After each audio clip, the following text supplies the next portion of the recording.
principados, nem as potestades, nem o presente, nem o porvir, nem a altura, nem a profundidade, nem alguma outra criatura nos poderá separar do amor de Deus, que está em Cristo Jesus, nosso Senhor. A igreja louva e exalta o nome deste Deus Todo-Poderoso. Vamos orar em nome de Jesus Cristo. Deus, fala no nosso coração, trabalha, Senhor, em nossa mente. Eu te peço, ó Deus, abra o nosso entendimento para entender a Tua palavra. E Deus, fala com cada um de nós, e usa como canal de bênção na vida dos Teus servos, Senhor, em nome de Jesus. E esta palavra, Senhor, venha ser de fácil entendimento, e usa como instrumento de fácil manejo esta noite. É que eu te peço em nome do Pai, do Filho e do Santo Espírito de Deus. Amém e amém. Podem sentar dando glória a Deus, aleluia. Prometo ser breve. Antes das 9, 5 minutinhos em entrega. Escutem. Quando eu recebi o convite, fiquei meditando sobre o que ministrar. E nós estamos caminhando diariamente para um esfriamento espiritual geral, termo global. Porque se você abre as suas redes sociais hoje, o que você vê são pessoas pregando um evangelho diferente daquilo ao qual o evangelho de Cristo nos ensina. Diariamente você abre nas suas páginas de rede social e pessoas estão inventando novos cristos, novas maneiras de batismo, novas maneiras de viver a Cristo segundo a nossa própria vontade e querer, porque Jesus nos ama do jeito que a gente quer e do jeito que a gente está e pronto. E hoje o Senhor tocou o meu coração para falar sobre esta pessoa em especial que trouxe essa carta aos Romanos. Quem foi? Paulo. Vamos falar deste homem um pouquinho, para que a gente faça um resumão rápido e compreendermos o que Deus quer falar comigo e contigo nessa geração. Quando o apóstolo Paulo escreve esta carta aos cristãos que estão ali sob domínio de Roma, essa carta onde ele traz para mim e para você o entendimento de que nós devemos nos manter firmes, alegres e dispostos a levar o evangelho de Cristo. Mas o que é que estava acontecendo para que este pastor daquelas ovelhas viesse falar desta forma?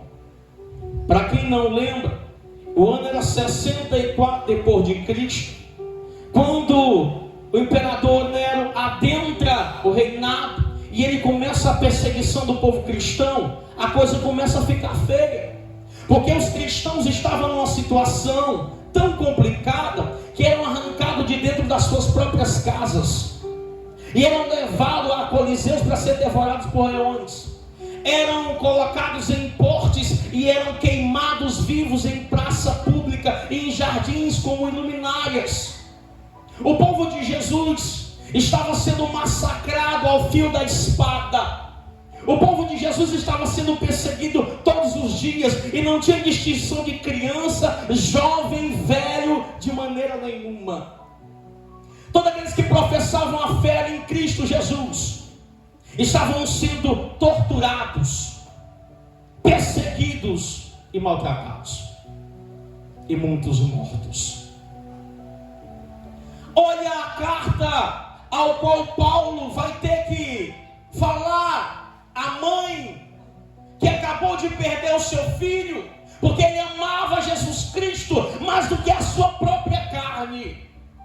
Olha a carta que Paulo vai escrever a uma esposa que perdeu o seu provedor, que perdeu o pai de seus filhos, porque amava o evangelho mais do que a sua própria carne. Eu vejo uma igreja que cresceu de uma maneira tão poderosa, que quando nós vamos conhecê-la num livro anterior de Atos 2:42, fala de uma igreja que crescia na graça, crescia no conhecimento, na comunhão, no partir do pão e nas orações. Nós vemos uma igreja unida, a igreja santa, provavelmente uma Filadélfia, uma igreja preparada para subir às alturas com o Cordeiro. A igreja viveu um momento do seu ápice lance de santidade, de busca e entrega. Mas quando os cristãos se levantam, você acha que o diabo fica de braço cruzado? Não. A peleja começa, a guerra começa pela minha e pela tua alma. Aquele povo começou a desenvolver um amor tão grande, que a Bíblia afirmava que todo dia aumentava o número de adorador. Havia conquista de corações. Eu estou pastoreando há 11 anos. E foram poucas as pessoas, eu acredito que não passou de 60 pessoas ao qual eu orei para eles aceitarem Jesus. 11 anos. Aí você pode dizer, pastor, eu conheço gente que durante 5 anos da vida dele já conseguiu ganhar mais de 300, 500, 600 pessoas. Eu vou explicar para você, mas que você havia abrir o teu entendimento. O evangelho da graça, ao qual alcançou este povo, só alcançou por um motivo. Todo aquele que semeou a semente, que regou, e que pediu ao Senhor todo dia, para que desse crescimento para aquela árvore, para um dia ela produzir fruto, e fruto digno de arrependimento, foi necessário uma doação de tempo, de ensino, de cuidado, de zelo, estar presente. Porque simplesmente dizer, vem cá, eu vou orar por você, qualquer um faz. A produção de vida, seja qual for, necessita de tempo e cuidado, sim ou não? Ali a mamãe segurando o bebê. Imagina se ela estivesse soltando ele no chão, o chororô que estava. Precisa de cuidado, precisa alimentar, precisa cuidar, precisa zelar. O pastor tem essa função. E para que tudo venha correr bem, os obreiros têm que auxiliar. E quando a igreja entende a responsabilidade e o compromisso que fizeram com o próprio Cristo em obedecer a voz dele, quando ele diz, ide por todo mundo, pregar o evangelho a toda criatura, batizando em nome do Pai, do Filho e do Espírito Santo, é um compromisso que eu e você como cristãos fazemos nessa terra. Então nós nos comprometemos a ser um exemplo vivo nessa terra, como um homem e uma mulher de Deus, um jovem e uma criança que honra esta palavra, porque quem salva, quem cura, quem liberta, continua sendo a palavra, uma pessoa de Jesus Cristo, que é o verbo vivo descido nessa terra. Apóstolo Paulo conheceu Cristo na essência, e a sua vida se transformou de uma maneira impactante, de um perseguidor a ser um homem perseguido. E ele começa a incentivar um povo que todo dia via sua parentela ser esmagado, moído e morto por amor do evangelho. Mas aquele povo era como sementes, que quando caía, germinava naquele lugar, e o sangue derramado fazia com que nascesse o mais rápido possível mais almas para o reino do céu. Eu me lembro de João capítulo 17, em que Jesus faz a intercessão por a igreja futura. E no versículo ele vem dizer que não pede que o Senhor tire o seu povo do mundo, porque ele diz, assim como eu não sou do mundo, eles também não são. Mas eu não peço que tire do mundo ao Pai, mas eu peço que livre-os do mal. Ou seja, dá força, dá autoridade através da palavra. E o crente que é cheio da palavra, ele tem autoridade. O crente que é cheio da palavra é cheio da unção, porque ele é revestido do alto, é revestido de poder, e ele entende que sem a autoridade da palavra e sem a presença do Espírito Santo, não tem como vencer as obras do maligno.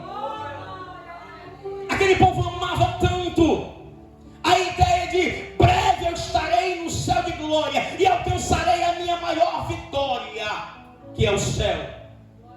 Que não importava o que acontecia com o seu corpo físico. Hoje nós vemos uma geração que levanta cedo, e nós imaginamos, vai trabalhar, pastor? Não. Vai jejuar, pastor? Não. Vai orar, pastor? Não. Vai correr, vai fazer academia para manter o corpo fitness, para ficar lindão, para tirar foto nos status sem camisa ou só de biquíni, para mostrar o corpo. Aquele povo que tinha compromisso com o Espírito Santo não se importava com o corpo, mas com a alma, porque foi por ela que Jesus Cristo morreu e pagou aquele alto preço por mim e por você.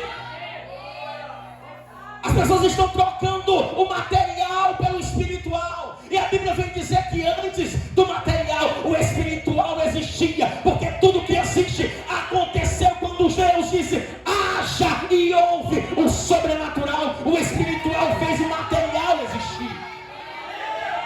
igreja verdadeira entende o posicionamento que ela tem que ter. O amor ao santo evangelho, o amor à santa doutrina e a gratidão por aquele que nos amou primeiro, morrendo na cruz do Calvário. Jesus chama aquele povo a ter uma nova vida, andar em novidade de vida. E eu sempre, aonde eu ministro, eu ensino o quê? No Éden o homem foi feito perfeito, a imagem e a semelhança de Deus. Mas quando o homem peca, algo desaparece. O que? A imagem? Não, a semelhança. O caráter do homem é destruído ali por causa do pecado. Então ele não tem mais a semelhança com Deus. Por isso que Deus diz isso para Isaías: eu olhei do alto céu, abaixo a terra, e não encontrei um justo sequer, porque todos pecados e destituídos estavam da glória, da presença de Deus. Mas o Senhor um dia falou em Gênesis capítulo de número 15, aliás 5, versículo 15, 3:15. Ele diz que da semente da mulher nasceria um que esmagaria a cabeça de quem? O projeto do Satanás cairia por terra, porque os homens um dia voltariam a ter novamente a comunhão com o Pai, estariam adorando Ele na presença dEle, ouviriam as suas vozes e o Senhor responderia com poder e milagre. Jesus Cristo cumpriu isso na cruz. E aquela igreja que foi ensinada por Paulo, por Pedro e seus discípulos, viveram a essência, a natureza de confiar verdadeiramente, aleluia, na promessa de salvação. Não havia dúvida no coração, não havia incerteza naqueles homens, não havia incerteza naquelas crianças, não havia incerteza naquelas mulheres. Havia uma convicção plena: eu irei para o céu de glória, Jesus Cristo está me aguardando, porque Ele prometeu: aonde eu estiver, estarás vós também. Jesus fez uma promessa e eles abraçaram. Entenda uma coisa: o evangelho está sendo pregado invertido. Para muito sucesso é ter carro bom, casa boa. Mas para esses homens, para essas mulheres que tiveram que perder suas vidas, para este evangelho alcançar a minha e a tua vida, o mais importante era a presença do Espírito Santo de Deus. A vitória maior era a presença do Espírito Santo de Deus, e eles eram cheios até transbordar. Eu sinto falta de culto de milagres. Eu sinto falta daqueles cultos aonde aleijado andava. Eu ainda acompanhei processos em 1996 ali no Parque Alvorada 2, aonde o Senhor falava numa igrejinha de tábua, e o povo ali adorando, glorificando, pulando, clamando. Faltava pegar fogo naquelas paredes, aonde pessoas que eram cegas enxergavam e surdos escutavam, porque havia fé, havia busca, havia milagre, porque havia presença de Deus. A verdadeira fé começa aqui, aonde o crente se entrega de corpo, alma e espírito. Essa história de que Deus só quer o coração é ilusão do diabo, porque Deus não trabalha apenas com uma coisa. Deus, Ele é triuno, é Pai, é Filho e Espírito Santo. E eu e você somos três também: corpo, alma e espírito. A teologia vai dizer, é a nossa tricotomia: corpo, alma e espírito tem que ser entregue totalmente ao Deus ao qual servimos. Você não tem como ser metade crente, porque a tua metade não vai subir, a outra vai ficar. Ou é por completo ou não é pedaço nenhum. O verdadeiro cristão tem que entender uma coisa: a partir do momento que eu aceito Jesus, olha só, como meu único e suficiente Salvador, nada mais importa, porque Ele é o suficiente. Um dia Paulo se viu numa situação tão aperreada que ele começa a conversar com Deus, e Deus responde para ele o seguinte: só a minha graça te basta. Quem entendeu o mistério? Paulo ganhou muitas almas para o Senhor Jesus. Paulo doou mais de 30 anos da sua vida para o ministério com Cristo, ensinando dia após dia. Às vezes começava de manhã, eu entrava à meia-noite ensinando a palavra, e tinha homens e mulheres que sentavam naquele lugar, ficava com fome, mas ouvia a palavra e dava crédito a ela, tinha sede da palavra. Hoje as pessoas dizem assim: meu Deus, vai dar 9 horas, já que ele termina, e sumiu. Mais rápido que o Ayrton Senna, veloz, para fugir da presença, para fugir da palavra, Muitos não querem mais aceitar, porque como chamam seus ouvidos, incomoda. Se não for uma palavra de prosperidade financeira, já incomoda. Eu vou dizer uma coisa para você: a maior prosperidade do cristão é sentir a presença do Espírito Santo. A maior prosperidade do cristão é chorar novamente na presença do Senhor, é ter um coração quebrantado, uma alma contrita, ser cheio da palavra.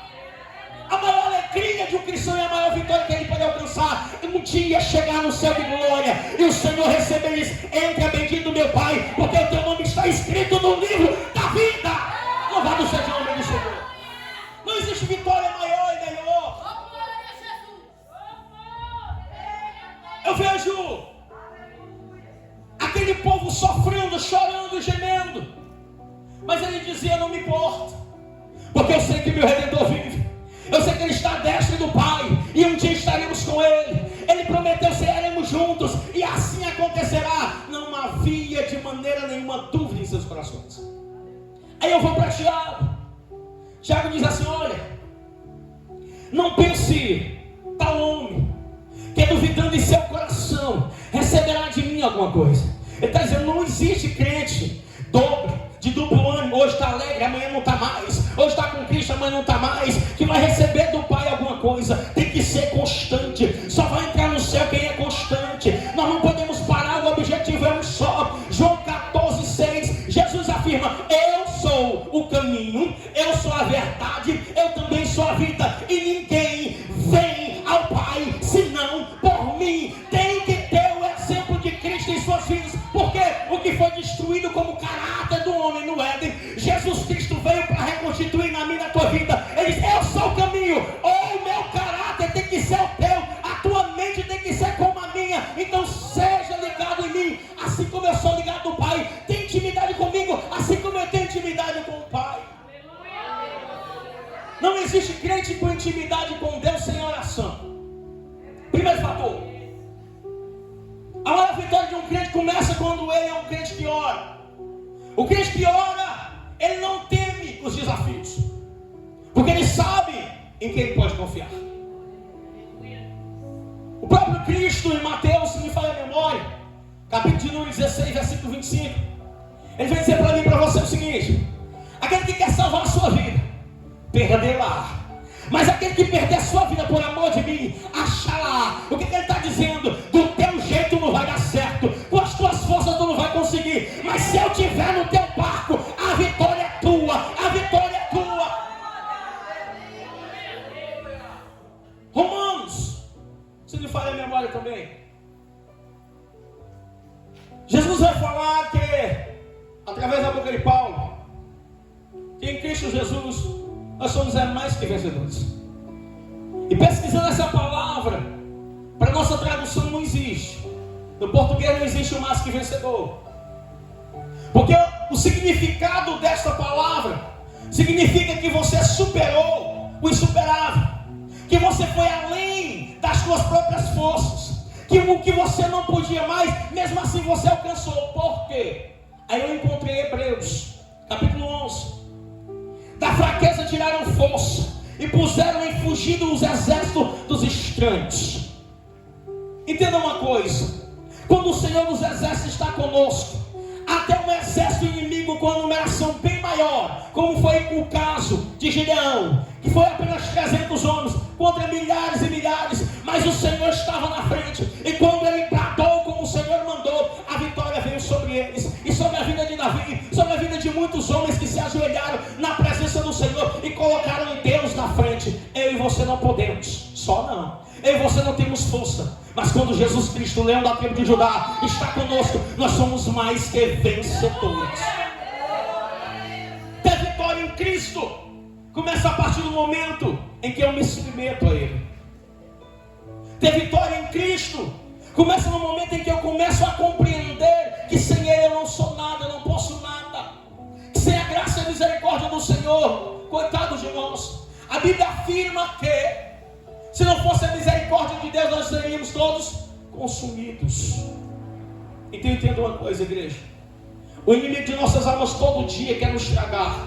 O inimigo de nossa alma todo dia quer destruir a minha vida, a tua vida, quer destruir o teu casamento, o meu casamento, quer destruir o respeito dos teus filhos com os seus pais, o respeito dos pais com os filhos, quer destruir, aleluia, serviço, empresa e tudo que vem te fazer, trazer aquela alegria, ou paz, ou tranquilidade, o diabo tenta destruir. Mas quando você se posiciona e coloca a tua vida na mão do Senhor, o Senhor acampa seus anjos ao seu redor e te guarda, te dando vitória dia após dia. Então vamos despertar para algo, igreja do Senhor.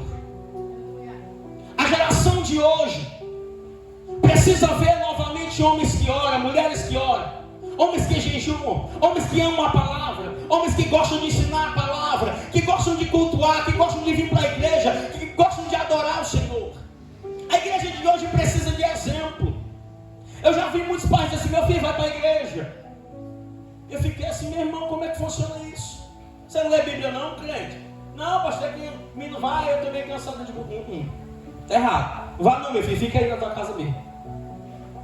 Entendeu? Eu assim, eu digo, ó, a Bíblia diz assim: ensina o teu filho no caminho que deve andar, para que quando ele venha crescer não venha se desviar dele. Se ele não for junto, não é ensinar. Mandar não é ensinar. Ensinar é estar presente, orientando, porque compõe, aleluia, o falar, mas também a ação. Pai que não ensina filho, vai ter filho desobediente, vai ter um filho que não tem amor à palavra. Vir para a igreja não é sinônimo de que você está salvo e que você é santo. Pelo contrário, a santificação ela começa num processo de dentro para fora. O caráter vai sendo moldado diariamente. A natureza atômica caída vai saindo. A inveja, a mentira, o ódio, a intriga. E uma das coisas pior, mágoa no coração. A geração de hoje é tão cheia de mágoa, rancor e ódio de todo mundo, e se ele pudesse, ele saia mordendo a orelha de todo mundo. Crente não lança perdão. Eu vou dizer para você: o crente que não perdoa, ele não recebe perdão do céu.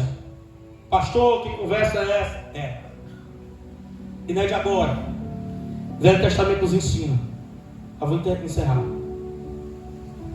2 Crônicas 7,14. Quem é que lembra o que está escrito lá? Se o meu povo, que se chama pelo meu, tem muita gente que diz que é crente, sim ou não? Tem muita gente que diz que é de Deus, sim ou não? Se humilhar, se arrepender, se converter dos seus maus caminhos, ao processo. Isso aí não é só palavra, é um processo acontecendo. Então eu virei do céu, perdoarei os seus pecados e sararei a sua terra. Jesus está dizendo o quê? Quando você se arrepender, se converter dos teus maus, se humilhar, a Bíblia diz que Deus levanta do seu trono, porque a Bíblia diz que a oração de um justo pode muito em seus efeitos. Quando o crente se converte, ele se torna justo diante dos homens e diante de Deus. Deus levanta, ouve a sua oração e entra ao seu favor. E quando Deus sara a terra do homem, ela volta a ser produtiva. E quando ela é produtiva, a árvore vai crescendo, vai gerando fruto, e a bênção de Deus é sobre ele e sobre ela.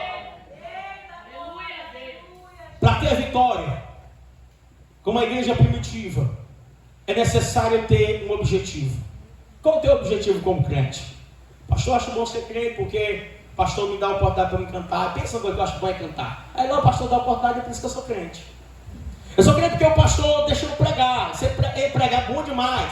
Por isso que eu sou crente. Eu sou crente porque eu gosto de andar todo socialzinho, bonitinho. É bom. Então, porque eu não tenho muito lugar para ir, pastor, eu não gosto de beber nem fumar, aí eu resolvi ser crente. Irmão, eu vou dizer uma coisa para você. Isso não vai te levar para o céu. O objetivo do cristão é reconhecer o sacrifício de Cristo. A luta do crente diária, mas é diária, que ele não pode trocar nem por dinheiro, nem por desejo da carne, que é a concupiscência, o desejo desenfreado de fazer o que não presta, por nada, trocar a sua salvação.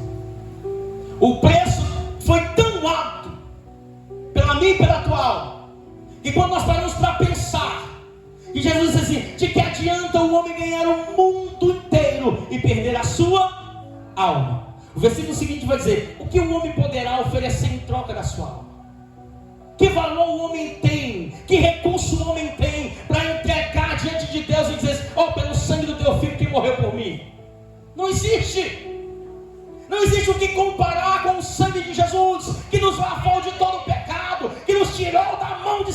atrás e diz assim: está lavado e remido pelo meu sangue, e agora é eleito meu e vai morar no céu de glória. Então eu declaro sobre a tua vida esta noite vitória. Penso, e que a tua vida a partir de hoje seja uma vida de exemplo, onde você estiver, dentro da tua casa, com o teu marido, com a tua esposa, com os teus filhos, com a tua parentela, na tua vizinhança, no teu trabalho, na tua faculdade, na tua escola, aonde você pisar a planta dos teus pés, que tu seja a mensagem de Cristo sendo pregada, mesmo sem abrir a boca, com as tuas ações de lavada, de remida pelo sangue do Cordeiro, e a vitória é nossa pelo sangue de Jesus. Glória a Deus, aleluia, gente. Que palavra é essa, né? Que maravilha. Eu estava falando com a irmã Silvana que Deus tem falado muito com a nossa igreja a respeito de algumas coisas. Porque essa obra tem uns 3 meses, pastor. E a Bíblia fala assim: quem tem ouvidos, ouça o que o Espírito diz às igrejas. Deus tem falado conosco a respeito da igreja primitiva, a respeito da arca, do cuidado com aquilo que é santo, e a respeito de que quando Deus levanta os seus servos para fazer algo, o inferno não pode prevalecer. Então eu tenho observado isso. Todas as pessoas que vêm ministrar aqui, os pastores, os irmãos que vêm ministrar, eles têm a mesma linhagem, são pregações diferentes, mas o mesmo entendimento. A gente tem sempre entendido que Deus tem nos alertado com essa palavra para que nós possamos prosperar e a obra do Senhor possa crescer nesse lugar. Amém? Leila, com mais um hino. E nós vamos ficar de pé. Amém, meus irmãos? Para a gente finalizar esse culto adorando o Senhor. Glória a Deus. Agradecer muito ao pastor por essa palavra que veio do céu, missionária. Todas as irmãs que vieram, a juventude, todos os irmãos que vieram acompanhando esse casal de pastores. Minha amiga Leila, que é uma bênção. Eu falei: não pode cantar só um hino, não tem condição, minha gente. Eu não sei cantar. Glória a Deus.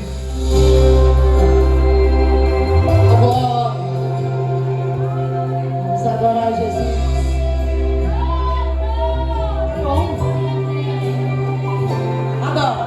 A voz, Senhor, estremer o deserto, tua voz, Senhor, ecoa sobre as águas agitadas da alma inquieta que não consegue descansar. Adoro tua voz.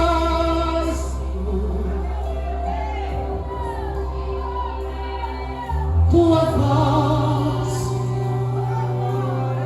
é cheia de majestade, ela aponta a direção, dissipa toda a confusão, e traz luz da escuridão. Só quem veio adorar, vai. Eu preciso calar todas as vozes, menos a tua. Adoro. Silenciar todas as vozes, menos a tua, a tua, a tua. Bem forte pra Jesus, vai! Se eu não te ouvir, eu erro. Se eu não te ouvir, tua voz é livramento no meio do tormento. Tua voz é tudo. Só quem acredita vai adorando, vai. Mas se eu te ouvir, eu vivo. Se eu te ouvir, eu prospero. Tua voz é segurança no começo, meio e fim. Tua voz é tudo. Só quem vem ouvir a voz de Jesus aqui. Oh, glória! Eu preciso calar todas as vozes, menos a tua. Silenciar todas as vozes, menos a tua.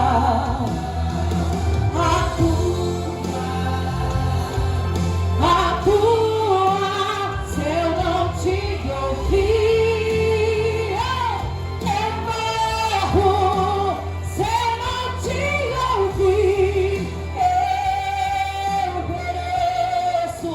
Tua voz é livramento no meio do tormento. Tua voz, oh Jesus! Mas se eu te ouvir, eu vivo. Se eu te ouvir, eu prospero. Tua voz é segurança no começo, meio e fim. Tua voz é tudo. Aleluia! Glória a Jesus! Oh, Espírito Santo de Deus! Aleluia! Vai adorando, vai! Manda glória para Ele nessa noite!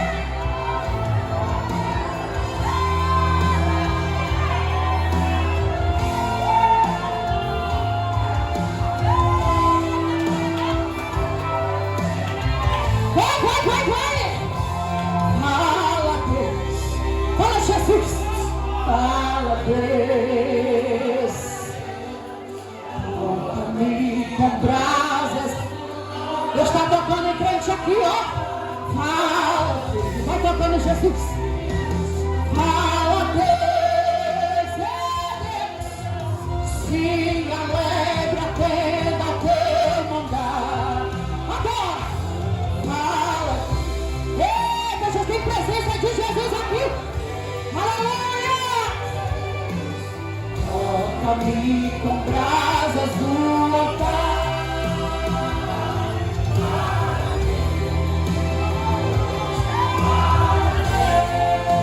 Oh, glórias! Tem presença! Tem presença! Tem presença!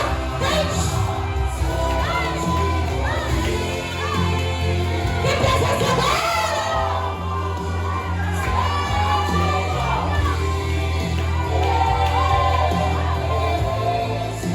Oh, glória! Vai sentindo a presença dele aí, vai!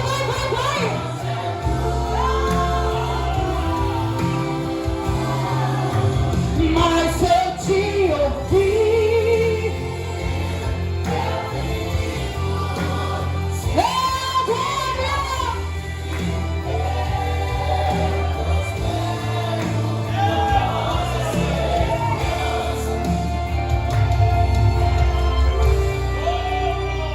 só quem ouviu a voz de Jesus aqui neste culto, levanta a tua mão para adorar, volte para a tua casa cheio da presença dele.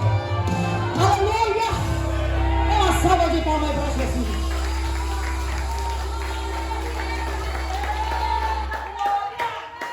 Glória a Deus, bendito seja o nome do Senhor. Você está feliz com Jesus esta noite? Glória a Deus, bendito seja o nome do Senhor. Irmãos, vamos encerrar o culto. Quero louvar a Deus pela vida do pastor Moisés, a missionária.